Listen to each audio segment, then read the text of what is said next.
Okay, so let me introduce our first presenter. She is called Miss Lhannie Estrera.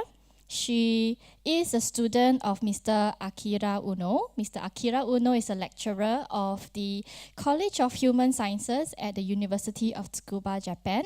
And Miss Lhannie will be presenting her research on investigation of cognitive factors affecting the English and Filipino reading and spelling literacy of third grade Filipino children. So let's welcome Miss Lhannie on stage.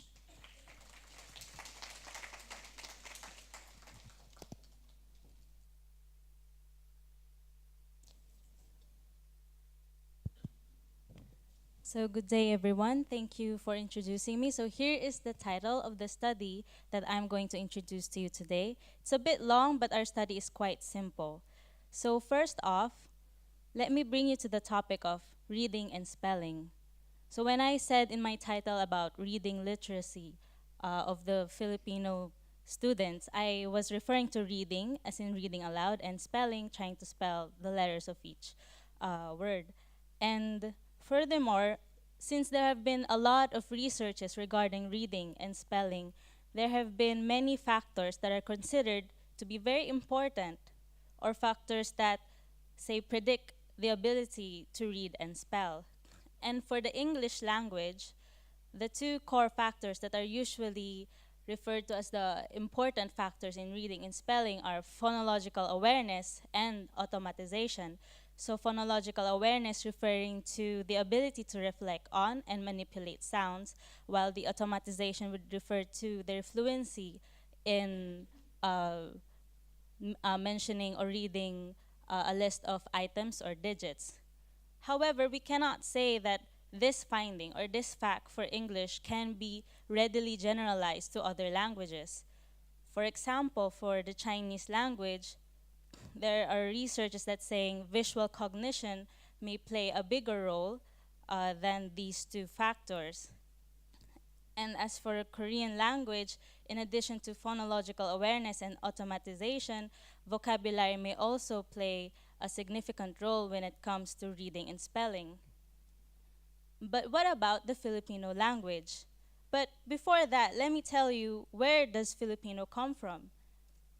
It's one of the official languages in the Philippines. And if it's not yet obvious, I'm a Filipino and this is my home country.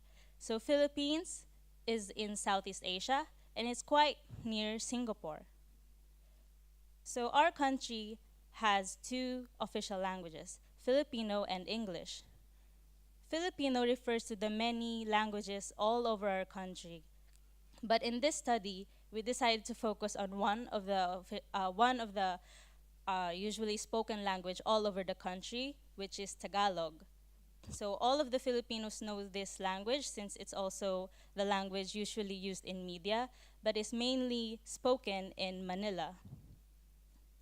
And in addition to Filipino, English is another official language of our country, and both are learned as early as the first grade. So, speaking these two languages, we have different opportunities to use them, even using English in the academe or different events such as business settings or different gatherings.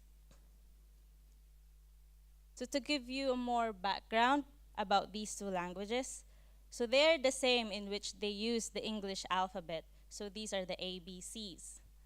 However, they're considered different, in which Filipino is a transparent writing system and English is an opaque writing system. But what do we mean by that?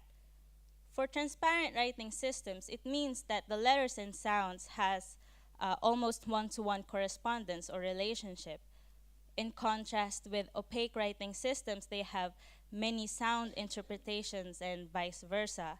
To give you a more concrete example, the letter A in Tagalog is sounded as a, and it's consistent in trying to read in other words. So here in our example, we can say Tagalog and mahal.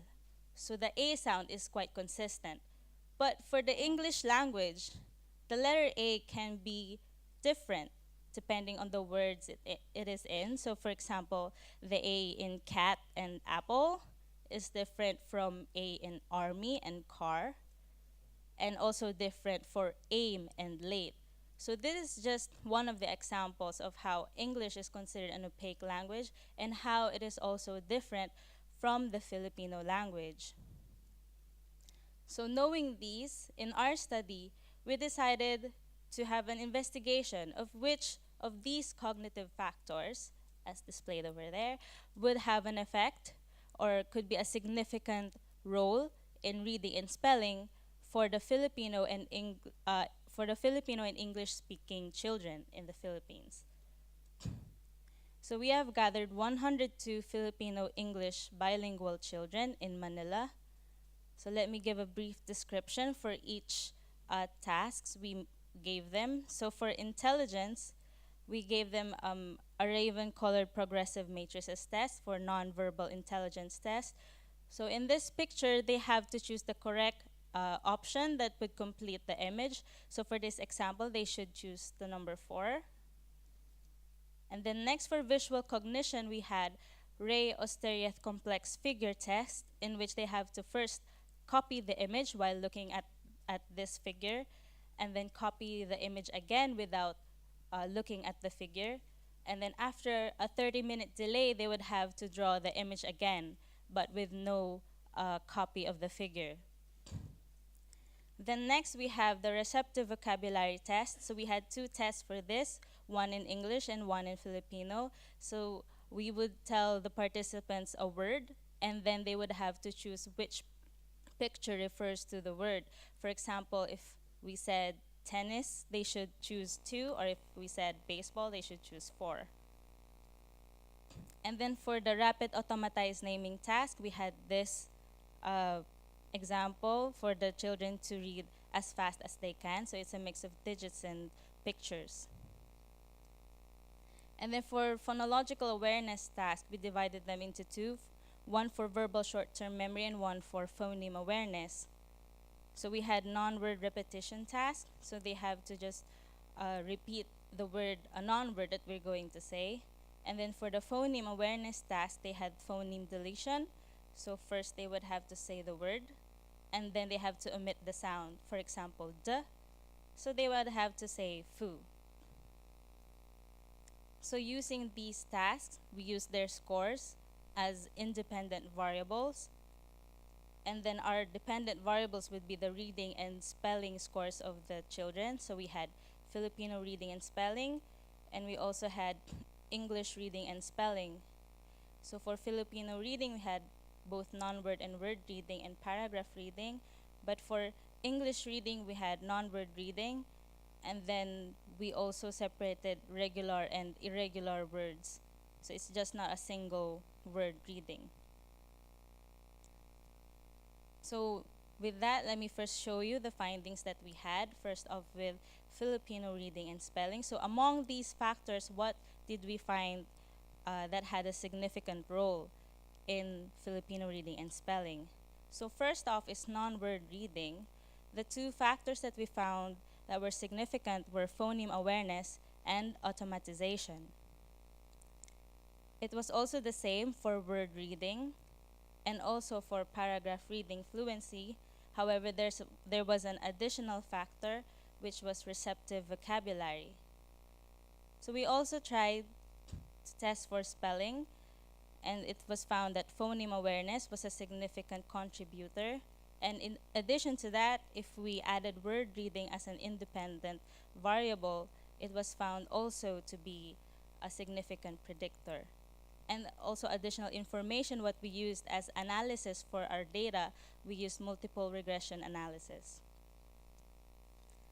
And then moving on to English, it was also quite the same for paragraph reading fluency, in which these factors were found to be significant. However, when it comes to reading, regular, irregular, and non-word reading, there were varying results. So first off, for non-word reading, only phoneme awareness was found to be significant. And then for irregular word reading, automatization wasn't found to be significant, but receptive vocabulary and phoneme awareness were significant. And then for irregular word spelling, these two were also significant. However, if we added irregular word reading as an independent variable, the effect of these two factors diminished and irregular word reading was shown to be a significant predictor for irregular word spelling.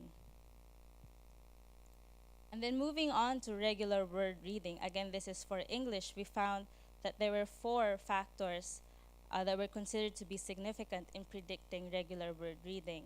So in addition to phoneme awareness and automatization, verbal short-term memory and receptive vocabulary played a significant role. And then for regular word spelling, verbal short-term memory, phoneme awareness, and also our task for intelligence had significant role for regular word spelling. And again, inserting regular word reading as an independent variable, the effect of verbal short-term memory and phoneme awareness were found to be its effect was diminished and regular word reading was significant in addition to intelligence. So if we were to put Filipino reading and English reading side by side, it seems that among these factors, the visual cognition and intelligence can be omitted. And then the two core factors that were found to be similar in predicting Filipino and English reading were both automatization and phoneme awareness. They were also similar in which receptive vocabulary played a role in both paragraph reading fluency. However, for English reading, it also had a significant role for both irregular word reading and regular word reading, but not for the word reading in Filipino. And then an additional difference was how verbal short-term memory played a role in regular word reading, but not, again, for Filipino reading. So from this diagram, we can easily see how only 3 factors played a role for Filipino reading, and then 4 factors played a role for English reading. If we were to adapt our data to one of the models for reading aloud, so we can say that the Filipinos used these both 2 routes, so the grapheme phoneme conversion route or letter sound conversion, and the lexical non-semantic or semantic route. So I'm not saying that the Filipino reading did not use the lexical non-semantic route, but in the data, it seems that since our language was transparent, letter sound conversion had a more role for the Filipino reading. And then for English reading, again, it also used this route, but it may have more usage of the other route, as we saw that receptive vocabulary played a role. So they might have used their mental lexicon in trying to read the English words. So in conclusion, these were the findings that we had in our study. And an additional explanation may be due to the difference in consistency and transparency of the 2 languages. And another is that English is learned as a second language. It's not the mother tongue, which is why that there are more cognitive factors that were required in trying to read and spell English. So our findings, I can say, is still not mature enough to have direct applications, but we can say that there could be implications on language teaching and assessment, and also for further studies regarding Filipino reading and English reading in the Philippines. So thank you very much for your attention.